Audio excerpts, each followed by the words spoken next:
Greetings.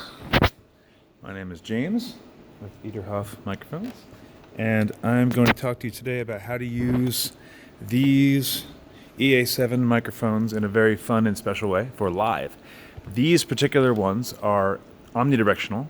These are PZM microphones, which means, of course, they're not going to be, you typically wouldn't use many omnis with a PA because of feedback. So I'm going to tell you how I get around that, and I can use these very nicely for a live PA. So I'm going to walk back to the front of the house and I'll show you what I've done so you can use it for your own system. So one of the advantages of these particular mics, the stealth mics, is that they have a really nice even tone from the low all the way to the top.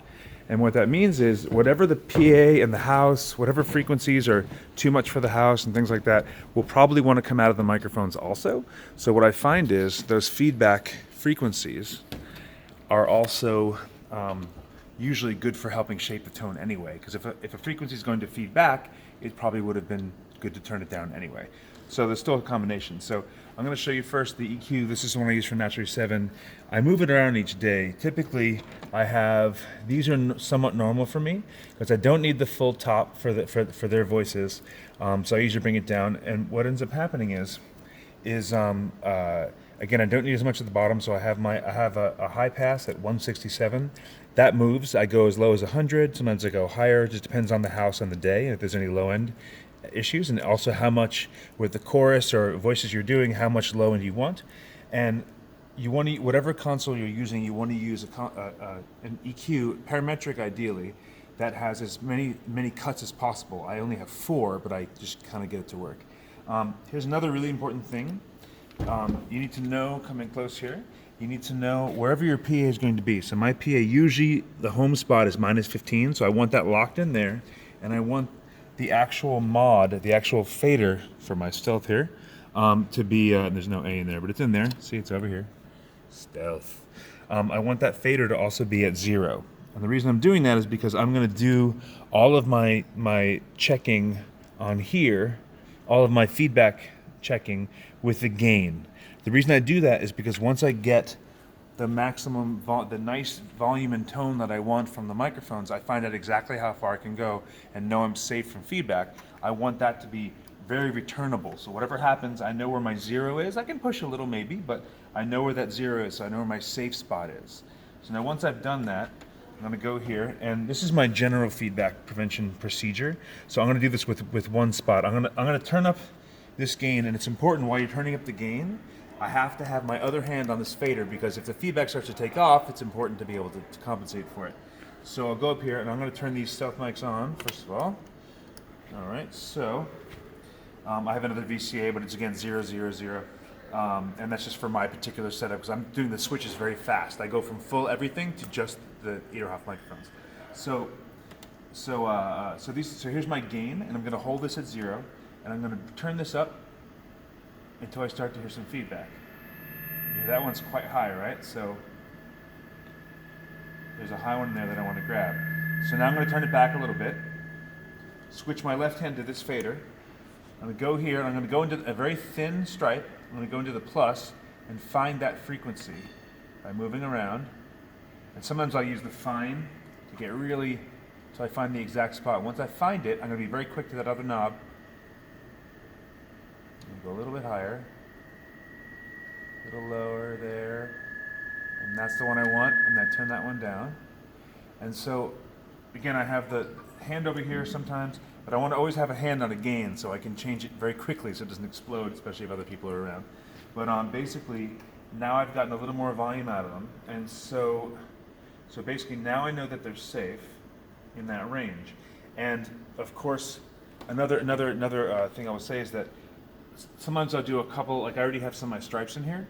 Once I have the frequencies exact with the feedback, and I want it as thin as possible so it has a nicer tone, and I'll push it up, to find that exact spot with my hand on the fader, find the exact spot, and I'll sometimes I'll go back and forth like a few hertz, a few kilohertz at a time, or a few hertz at a time, just to make sure I got the exact spot, and I'll use the volume again to make sure that it is indeed going higher at just that spot, so I can get really honed in on the tiny little detail, and then bring that down.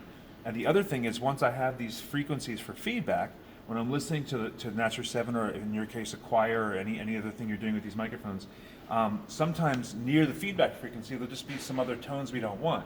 So basically, like for example, if you look at my EQ again, on the top here, this high band that's quite wide. I have that. What I did was the feedback was in the middle of this, but I noticed that was also just kind of an area that wasn't. It was even more high-end detail than I needed for this particular tone, because I want it to sound natural, and I can make it sound all kinds of different ways. And so what I do is, since I already have a feedback pole, I just widened it and used it to also do tone by taking away more of the neighboring frequencies to make it a little bit darker. So I'll play around with the heights of these feedback frequencies for tone shifting, and that kind of way. And in that way, what you'll probably end up with is that you'll end up with an EQ. Let's say you have, and sometimes if you really want to get fancy, if you can do it on the Yamaha board or any other board, you can take a parametric. If you also have a graphic you can assign, then you can literally shape from both sides. But the important thing is, find out how much volume you can get with the microphones, because they're omnis. You're going to have a certain amount, and then you're going to be done, like with anything. So get that amount of volume, and then from there, you can shape. So I find the feedback points, turn it up a little bit, find the next feedback point, take my EQ band, find out exactly where it is, turn it down, turn it up a little further, see where it's at, along the way have a group sing on it, and then I will basically just slowly build it up until I get a nice, natural, full, beautiful sound. And especially with these particular ES7 microphones, it's a very, very, it takes a little getting used to on the process, but once you're used to the process, it's quite easy to do. And as I said, so I'll do the EQ bands first, and then a little tone shaping by widening the EQ bands, by moving them a little bit up and down for different parts of the spectrum. But generally speaking, because these particular microphones sound really good from bottom to top, I can shape them in all kinds of different ways. So that's some of my live tricks. One more very important thing is that when I do this, I also will often do a direct out. And on the direct out, so I can pick some channels. Let's say I go here, and then when I do that, I'll do it from, in this case, is top of the channel.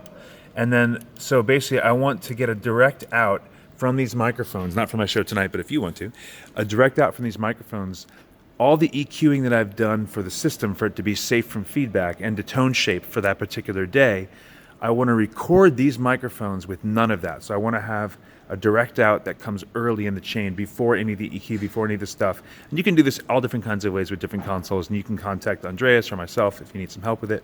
But that should get you well on the way. But the important thing is you want to record them with no EQ, because then it just sounds gorgeous. Enjoy, good luck, and let me know if you have any questions. Thanks.